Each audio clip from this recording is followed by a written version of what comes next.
டிசிஎஸ்ல mass hiring போகும்போது so freshers for engineering கேண்டிடேட்ஸ்க்கு so இந்த ஆப்பர்ச்சுனிட்டியை மிஸ் பண்ணிடாதீங்க. 2025 ஸ்டூடெண்ட்ஸ் இந்த வீடியோ பார்த்துட்டு இருந்தீங்கன்னா மறக்காமல் ஃபுல்லாக பார்த்து எப்படி அப்ளை பண்ணுறது, ப்ராசஸ் என்ன, எலிஜிபிலிட்டி க்ரைட்டீரியா என்ன, ஸோ எந்த மாதிரி பேட்டர்னில் டெஸ்ட் எல்லாம் கண்டக்ட் பண்ணுவாங்க எல்லாத்தையும் நான் கம்ப்ளீட்டாக இந்த வீடியோவில் எக்ஸ்பிளைன் பண்ண போகிறேன். ஸோ பார்த்துட்டு உங்களோட கெரியரை டிசிஎஸ்ல ஸ்டார்ட் பண்ணுறதுக்கு ரெடி ஆகிக்கோங்க. So TCS national qualifier test, so இதை தான் வந்து டிசிஎஸ் என்கியூடி டெஸ்ட்னு சொல்லுவாங்க. ஸோ இந்த டிசிஎஸ் என்கியூடி டெஸ்ட் வந்து ஃப்ரெஷர் ஃபார் இன்ஜினியரிங் கேண்டிடேட்ஸ்க்கு வந்து அவங்க ஹையர் பண்ணுறாங்க. ஸோ இதில் வந்துட்டு இந்த டெஸ்ட் பேட்டர்ன் எந்த மாதிரி இருக்க போகுதுன்னா பிரைம், டிஜிட்டல், நிஞ்சா, ஸோ இந்த 3 கேட்டகரிக்கு தான் அவங்க வந்து இப்போ ஃப்ரெஷர்ஸை வந்து ஹையர் பண்ண போகிறாங்க டிசிஎஸ்ல. ஸோ நான் ஆல்ரெடி போட்டிருந்த டிசிஎஸ் என்கியூடி ஹையரிங் வீடியோ வந்து ION, ஸோ அது இருக்கும். அது வந்து எப்படின்னா டிசிஎஸ்லேயும் ஹையர் பண்ணுவாங்க, அதே டைம் டிசிஎஸ் கூட பார்ட்னராக இருக்க அடுத்த மற்ற ஆல்டர்னேட் கம்பெனிஸ்லேயுமே நீங்கள் ஹையரிங் ஆகிற மாதிரி இருக்கும். பட் இந்த டிசிஎஸ் என்கியூடி டெஸ்ட் வந்து அவங்க பர்டிகுலராக டிசிஎஸ்க்குன்னு ஹையர் பண்ணுவாங்க இந்த இதில் அட்டன் பண்ண போகிற இன்ஜினியரிங் கேண்டிடேட்ஸை. ஸோ மறக்காமல் யூஸ் பண்ணிக்கோங்க. இதோட ப்ராசஸ் என்ன, டெஸ்ட் எலிஜிபிலிட்டி, டெஸ்ட் பேட்டர்ன் எப்படி இருக்கோ எல்லாத்தையுமே கம்ப்ளீட்டாக நான் இந்த வீடியோவில் எக்ஸ்பிளைன் பண்ண போகிறேன். ஒரு கம்ப்ளீட் கைடாக தான் இருக்க போகுது இது உங்களுக்கு. ஸோ இந்த டிசிஎஸ் என்கியூடி டெஸ்ட் வந்து நான் சொன்ன மாதிரி 3 பேட்டர்னில் அவங்க ஃபாலோ பண்ண போகிறாங்க. So prime, digital, ninja. So இந்த பிரைம், டிஜிட்டல், நிஞ்சானா என்னங்கிறத நான் வந்து போக போக சொல்கிறேன். ஸோ இது வந்து டிசிஎஸ்க்காக இவங்க ஃப்ரெஷர் ஹையர் பண்ண போகிறாங்க. So candidates need to appear for a single test and based on test performance they will qualify for prime, digital and ninja interviews. So நீங்கள் வந்து இந்த டெஸ்ட் வந்து போய் அட்டன் பண்ணுற மாதிரி இருக்கும். நீங்கள் சென்டரில் தான் போய் இந்த டெஸ்ட் அட்டன் பண்ணணும். ஏதாவது ஒரு சென்டர் உங்களுக்கு கன்வீனியண்ட்டாக இருக்க சென்டர் வந்து நீங்களே செலக்ட் பண்ணிக்கலாம். அங்கே போய் நீங்கள் அட்டன் பண்ணுவீங்க. அட்டன் பண்ணதுக்கப்புறமா உங்களோட பெர்ஃபார்மன்ஸ், உங்களோட ஸ்கோர் வச்சு நீங்கள் வந்து ப்ரைமில் போவீங்களா, டிஜிட்டலில் போவீங்களா, நிஞ்சாவில் போவீங்களான்னு அவங்கள தனியாக பிரித்து அவங்க இன்டர்வியூ அட்டன் பண்ண வைப்பாங்க. ஸோ இதுக்கு வந்து கேண்டிடேட்ஸ் எது பர்சியூங் பண்ணிட்டு இருக்க கேண்டிடேட்ஸ் எலிஜிபிள்னா bachelor of technology, so BTech, bachelor of engineering, master of technology, MTech, then ME, MCA, MSc வந்து computer science specialisation, otherwise specialisation offered by AICTE, then UGC recognised university காலேஜில் இருக்கவங்களுமே வந்து eligible தான் apply பண்ணலாம். So இப்போ test eligibility பார்க்கலாம். So test eligibility உங்களோட highest qualification இதாக இந்த டெஸ்ட் நீங்கள் அட்டன் பண்ணணுன்னா உங்ககிட்ட BTech, BE, MTech, ME, MCA, MSc, MS ஏதாவது ஒன்று இருக்கணும். UGC recognised university R college இருக்கணும். தென் உங்களோட பர்சன்டேஜ், உங்களோட காலேஜில் உங்களோட பர்சன்டேஜ் வந்து 60% மேலே இருக்கணும் உங்களோட CGPA. ஸோ லாஸ்ட்டாக இப்போ உங்களோட லேட்டஸ்ட் செமஸ்டரில் வந்துட்டு நீங்கள் உங்களுக்கு ஸ்டாண்டிங் அரியர்ஸ் வந்து இருக்கக்கூடாது, எல்லாமே நீங்கள் கிளியர் பண்ணி வச்சுருக்கணும். தென் in first class after completion of the course at the time of joining. நீங்கள் இப்போ ஜாயின் பண்ணுவீங்க டிசிஎஸ்ல, இப்போ நீங்கள் செலக்ட் ஆகி ஜாயின் பண்ணுறீங்க அப்படின்னா அந்த டைமில் உங்களோட செமஸ்டர் பர்சன்டேஜ் வந்து நீங்கள் ஃபஸ்ட்டு கிளாஸில் வந்து நீங்கள் வச்சுருக்கணும். தென் பேக்லாக்ஸ் அரியர்ஸ் வந்து உங்களுக்கு இருக்கவே கூடாது. மேக்ஸிமம் வந்து நீங்கள் டிசிஎஸ் என்கியூடி டெஸ்ட் நீங்கள் அட்டன் பண்ணும்போது உங்களுக்கு பேக்லாக்ஸ் வந்து எதுவும் இல்லாத மாதிரி பார்த்துக்கோங்க, ஸ்டாண்டிங் அரியர்ஸ் இல்லாத மாதிரி பார்த்துக்கோங்க, எல்லாமே கிளியர் பண்ணிடுங்க. தென் எக்ஸ்டெண்டட் எஜுகேஷன், ஸோ மேக்ஸிமம் நிறைய பேர் வந்து காலேஜ் படிச்சுட்டு இருக்கும்போது ஏதாவது ஒரு தவிர்க்க முடியாத ஏதாவது ஒரு ரீசன்னால அதை அப்படி ஸ்டாப் பண்ணிவிட்டு தென் கண்டினியூ பண்ணியிருப்பீங்க. அந்த மாதிரி கோர்ஸ் டியூரேஷன் வந்து உங்களுக்கு கேப் இருக்கக்கூடாது உங்களோட எஜுகேஷனில். இப்போ 10th முடிச்சது 12th முடிச்சது ஃபஸ்ட் டிகிரி, செகண்ட் டிகிரி, அந்த மாதிரி கண்டினியூவாக இருக்கணும்.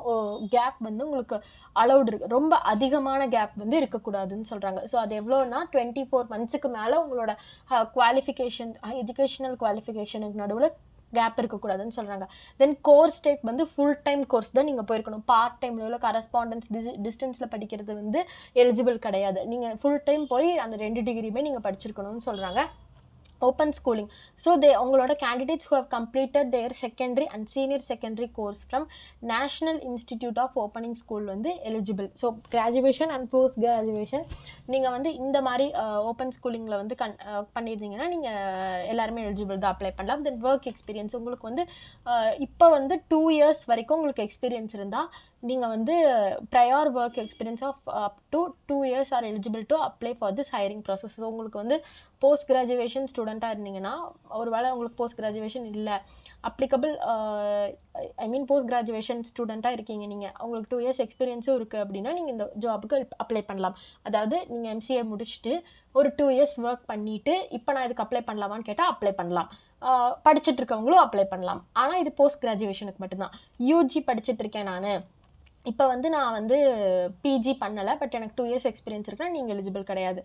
பட் அந்த பிஇ பிடெக்கில் இருந்தீங்கன்னா அப்ளை பண்ணலாம். பட் அது இல்லாமல் வேறு ஏதாவது ஒரு ஸ்ட்ரீமில் இருந்தீங்கன்னா அப்ளை பண்ண முடியாது. தென் ஏஜ் வந்து உங்களுக்கு பார்த்தீங்கன்னா 18 to 28 இயர்ஸ் வரைக்கும் இருக்க மாதிரி இருக்கணும்னு சொல்லியிருக்காங்க.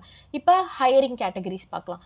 ஸோ ஹையரிங் கேட்டகரிஸ் பார்த்தீங்கன்னா நான் ஆல்ரெடி சொல்லியிருந்த மாதிரி ப்ரைம், டிஜிட்டல், நிஞ்சா இந்த 3 விதமாக ஹையரிங் கேட்டகரி வந்து அவங்க பிரிக்கிறாங்க. ஸோ இப்போ வந்து ஃபஸ்ட்டு நம்ம நிஞ்சா பார்க்கலாம். ஸோ இப்போ நீங்கள் வந்து இன்டர்வியூ அட்டன் பண்ணி ஒரு பர்சன்டேஜுக்குள்ளே வரீங்கன்னா உங்களுக்கு சிடிசி வந்து யூஜியாக இருந்தீங்கன்னா உங்களுக்கு அவங்க எவ்வளோ ஆஃபர் பண்ணுவாங்கன்னா 3.36 எல்பிஏ வரைக்கும் ப்ரொவைட் பண்ணுவாங்க. அதுவே நீங்கள் ஒரு பிஜி ஸ்டூடெண்ட்டாக இருந்து நிஞ்சா நிஞ்சாக்குன்னு ஒரு பர்சன்டேஜ் வச்சுருப்பாங்க 100க்கு. அந்த ஒரு இதுக்குள்ளே நீங்கள் வந்துட்டீங்க பிஜியில் படிக்கிற ஸ்டூடெண்ட்டாக இருந்தீங்கன்னா உங்களுக்கு 3.53 எல்பிஏ வரைக்கும் ப்ரொவைட் பண்ணுவாங்க. So to manage and support application development and management உங்களோட ரோல் எந்த மாதிரி இருக்குன்னா இந்த ரெஸ்பான்சிபிலிட்டிஸ் இது இவங்க கொடுத்துருக்க மாதிரி தான் இருக்கும். Enhance system engineering for better efficiency, explore next gen technologies for and innovative career path. So digital நீங்கள் நிஞ்சாவில் இருக்க பர்சன்டேஜ்குள்ளே வந்தீங்கன்னா உங்களோட எல்பிஏ வந்து 3.36 யூஜியாக இருந்தால், பிஜியாக இருந்தால் 3.53 எல்பிஏ வரைக்கும் தான் இருக்கும். தென் இப்போ நீங்கள் வந்து ஒரு குறிப்பிட்ட லெவலுக்கு மேலே நிஞ்சாக்கு இருக்க பர்சன்டேஜுக்கு மேலே வந்துட்டீங்க அப்படின்னா உங்களுக்கு டிஜிட்டல் ஆஃபர் பண்ணுவாங்க. ஸோ டிஜிட்டலில் நீங்கள் வந்து அந்த இதுக்கு போயிட்டீங்கன்னா உங்களுக்கு சிடிசி பர் லேக் எவ்வளோ இருக்கும், ஆனம் எவ்வளோ இருக்குன்னா 7 லேக் எல்பிஏ வரைக்கும் இருக்கும் யூஜியாக இருந்தீங்கன்னா. அதுவே பிஜி ஸ்டூடெண்ட்டாக இருந்தீங்கன்னா 7.3 லேக் எல்பிஏ வரைக்கும் இருக்கும். ஸோ ப்ராஜெக்ட்ஸ் உங்களோட ரோல்ஸ் தான் எந்த மாதிரி இருக்குன்னா projects on solution development and integration. So இதில் ப்ராஜெக்ட் பண்ணுற மாதிரி இருக்கும். Drive internal initiatives focused on modern technologies, then contribute to TCS ventures in prioritizing new product developments, develop tech frameworks and tool for enhanced capabilities. So இந்த ரோலில் நீங்கள் work பண்ணுற மாதிரி இருக்கும். ஸோ தென் ஃபைனலாக ப்ரைம். ஸோ நீங்கள் ஃபுல்லாக ஒரு 90% மேலே எடுத்துட்டீங்க, ஒரு 80% மேலே எடுத்துட்டிங்கன்னா உங்களுக்கு ப்ரைம் ஆஃபர் பண்ணுவாங்க.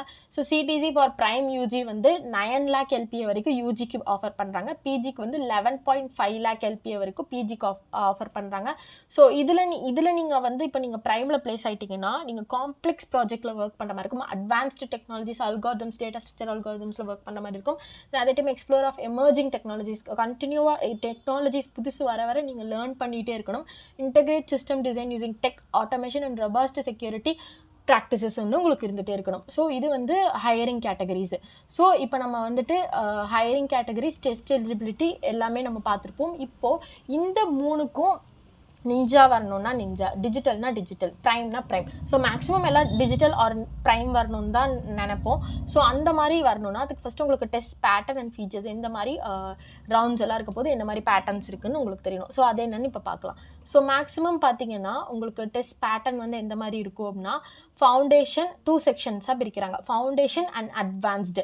So while all are encourage to attempt both sections. So எல்லாருமே வந்து 2 செக்ஷனுமே நீங்கள் அட்டன் பண்ணுவீங்க. அட்வான்ஸ்டு செக்ஷன் நீங்கள் அட்டன் பண்ணணும் அப்படின்னா அது வந்து டிஜிட்டல் அண்ட் ப்ரைம்க்கு வந்து நீங்கள் செலக்ட் ஆகணும்னு நினைக்கிறீங்கன்னா கண்டிப்பாக நீங்கள் அட்வான்ஸ்டு செக்ஷன் வந்து அட்டன் பண்ணணும். அப்படி இல்லை எனக்கு நிஞ்சாவே ஓகேன்னா நீங்கள் ஃபவுண்டேஷன் செக்ஷன் வந்து அட்டன் பண்ணிக்கலாம். ஸோ இப்போ based an test performance candidates short list first நீங்கள் டெஸ்ட் அட்டன் பண்ணுவீங்க, என்கியூடி டெஸ்ட்டு. அதில் உங்களோட பர்ஃபார்மன்ஸ் உங்களோட மார்க்கை வச்சு தான் உங்களை ப்ரைம், டிஜிட்டல், நிஞ்சாக்கு ஆஃபர் பண்ணுவாங்க. ஸோ நிஞ்சாக்கு ஆஃபர் பண்ணிங்கன்னா உங்களுக்கு வந்து இந்த டெஸ்ட் வந்து டிஜிட்டல் ப்ரைம் டெஸ்ட் வந்து இருக்குமாங்கிறது டவுட் தான், ஆப்ஷனல் தான். பட் ஃபவுண்டேஷன் டெஸ்ட் இருக்கும். ஆனால் நீங்கள் வந்து இப்போ டிஜிட்டல் நிஞ்சாக்கு வந்து நீங்கள் செலக்ட் ஆகி ஷார்ட் லிஸ்ட் ஆகிருக்கீங்கன்னா கண்டிப்பாக உங்களுக்கு அட்வான்ஸில் வந்து உங்களுக்கு ப்ரைம், டிஜிட்டல் இது வந்து கண்டிப்பாக இருக்கும் அந்த ரவுண்டு, அட்வான்ஸ்ட் ரவுண்டு. ஸோ இப்போ வந்து பார்ட் ஏ பார்த்தீங்கன்னா டெஸ்ட் பேட்டர்ன் எந்த மாதிரி இருக்குன்னா பார்ட் ஏ வந்து ஃபவுண்டேஷன் செக்ஷன். இதை வந்து 75 மினிட்ஸ்க்கு வந்து அவங்க டியூரேஷன் பிரிக்கிறாங்க. ஸோ இதில் வந்து 3 பார்ட்ஸ் இருக்குது. Numerical ability, verbal ability, reasoning ability. So இது பார்த்தீங்கன்னா 75 மினிட்ஸில் நியூமரிக்கல் எபிலிட்டிக்கு 25 மினிட்ஸ், வெர்பல் எபிலிட்டிக்கு 25 மினிட்ஸ், ரீசனிங்க்கு 25 மினிட்ஸ். ஸோ இந்த மாதிரி அவங்க டியூரேஷன் 75 மினிட்ஸ் கொடுத்து உங்களை பார்ட் ஏ ஃபவுண்டேஷன் செக்ஷனை வந்து கம்ப்ளீட் பண்ண வைப்பாங்க. அதில் ஃபுல்லாக ஆப்டிடியூட்ஸ் மாதிரி தான் வரும், நியூமரிக்கல், வெர்பல், ரீசனிங். தென் அதுக்கப்புறம் பார்ட் பியில் வந்து அட்வான்ஸ்டு செக்ஷன் இருக்கும். ஸோ அட்வான்ஸ்டு செக்ஷனில் advanced quantitative and reasoning ability. Then அது வந்து 25 மினிட்ஸ்க்கு. தென் இப்போ தான் மெயின் விஷயமே இருக்குது, அட்வான்ஸ்டு கோடிங். உங்களுக்கு 2 கோடிங் கொஸ்டின்ஸ் கொடுப்பாங்க. ஸோ அந்த கோடிங் எதிலிருந்து வேணால் வரலாம். இந்த மாதிரி டைப்பில் வேணால் வரலாம். உங்களுக்கு இப்போ பைத்தன், ஜாவா, C++, தென் ஜாவா ஸ்கிரிப்ட் உங்களுக்கு எந்த லாங்குவேஜ் தெரியுமோ அந்த மாதிரி லாங்குவேஜில் வந்து அந்த லாங்குவேஜில் நீங்கள் வந்து அந்த கோடிங்கை வந்து நீங்கள் சால்வ் பண்ணலாம். ஸோ அட்வான்ஸ்டு கோடிங்கில் உங்களுக்கு 2 கோடிங் கொஷின் கொடுப்பாங்க. அதை நீங்கள் வந்து கம்ப்ளீட் பண்ண மாதிரி இருக்கும். அந்த ஒரு 2 கோடிங் கொஷினுக்கு உங்களுக்கு 90 மினிட்ஸ் அவங்க ப்ரொவைட் பண்ணாங்க. ஸோ டோட்டலாக உங்களுக்கு வந்து 115 மினிட்ஸ் வந்து அட்வான்ஸ்டு செக்ஷனில் இருக்கும். தென் 75 மினிட்ஸ் வந்து ஃபவுண்டேஷன் செக்ஷனில் இருக்கும். இப்போ இது 2 கால்குலேட் பண்ணும்போது உங்களுக்கு வந்து 190 மினிட்ஸ் வந்து நீங்கள் இந்த டிசிஎஸ் என்கியூடி அட்டன் பண்ணதுக்கு அப்புறமா இந்த டெஸ்ட்டை வந்து நீங்கள் அட்டன் பண்ணுவீங்க. ஸோ இதுதான் அந்த டெஸ்ட் பேட்டர்ன். ஸோ இப்போ வந்து உங்களுக்கு பேசிக்காக டிசிஎஸ் என்கியூட்டினா என்ன, அதில் எந்த மாதிரி பேட்டர்ன்ஸ் எல்லாம் அவங்க பிரிக்கிறாங்க, ப்ரைம் டிஜிட்டல் நிஞ்சானா எவ்வளோ, அதோட சிடிசி எல்லாம் எவ்வளோ, தென் டெஸ்ட் பேட்டர்ன் எவ்வளோ, ப்ராசஸ் எப்படி, ப்ரிப்பரேஷன் எப்படி, ப்ராசஸ் எப்படிங்கிறது உங்களுக்கு தெரிஞ்சிருக்கும். ஸோ இதுக்கெல்லாம் எப்படி ப்ரிப்பேர் பண்ணுறது அப்படிங்கிற வீடியோ வேணும்னா கமெண்ட் பண்ணுங்கள், நான் அந்த வீடியோவே அப்லோட் பண்ணுறேன். ஸோ இந்த வீடியோ யூஸ்ஃபுல்லாக இருந்ததுன்னா டெக்வர்ஸ் ஆஃப் இஷ்யூவை சப்ஸ்கிரைப் பண்ணிவிட்டு உங்களோட ஃப்ரெண்ட்ஸ்க்கு ஷேர் பண்ணுங்கள். ஸோ இதுக்கான இந்த லிங்க் வந்து இந்த டிசிஎஸ் என்கியூடிக்கு அப்ளை பண்ணுற லிங்க் வந்து நான் டிஸ்கிரிப்ஷனில் வைக்கிறேன், மறக்காமல் யூஸ் பண்ணிக்கோங்க.